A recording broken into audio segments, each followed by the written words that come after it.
Regardez les fossiles. Ces premières fleurs magnifiques du printemps qui s'appellent le Scilla bifolia. Le cil à deux feuilles, c'est pas très poétique.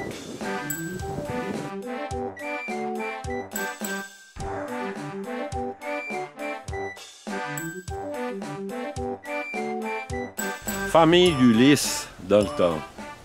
Ouais. Tu comprends? Ouais. Tu vois, en langage des oiseaux, famille du lys. C'est la fleur de lys. Famille du lys.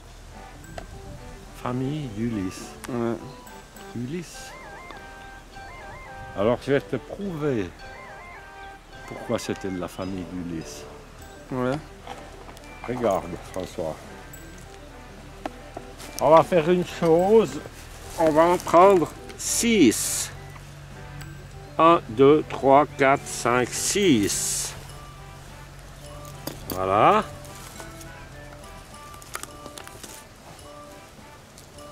Voilà. On a 6 cils, François. Et ici, regarde. Ouais, c'est quoi le but? C'est quoi le but? C'est une orange de Sicile. C'est une orange de Sicile. Puis qu'est-ce que je t'ai dit avec Ulysse? C'est une liliacée.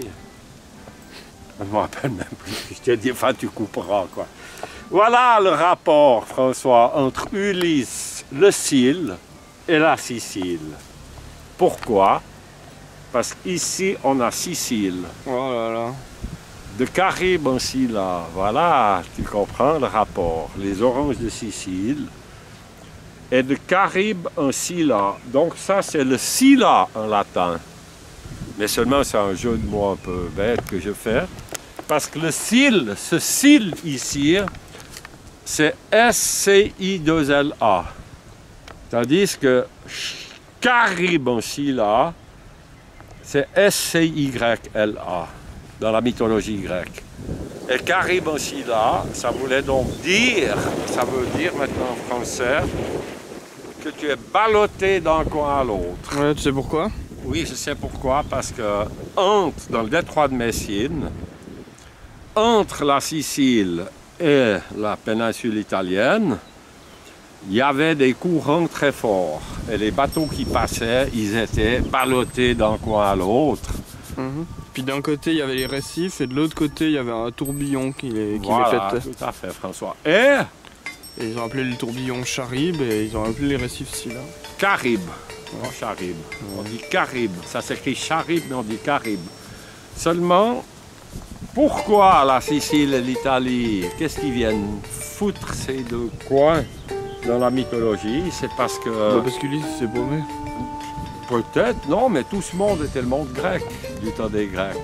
Ouais. Donc Syracuse, à Syracuse, en Sicile, il y avait Archimède. Mais tu m'expliques comment Ulysse il fait pour passer par la Sicile en faisant 3 Ithaques.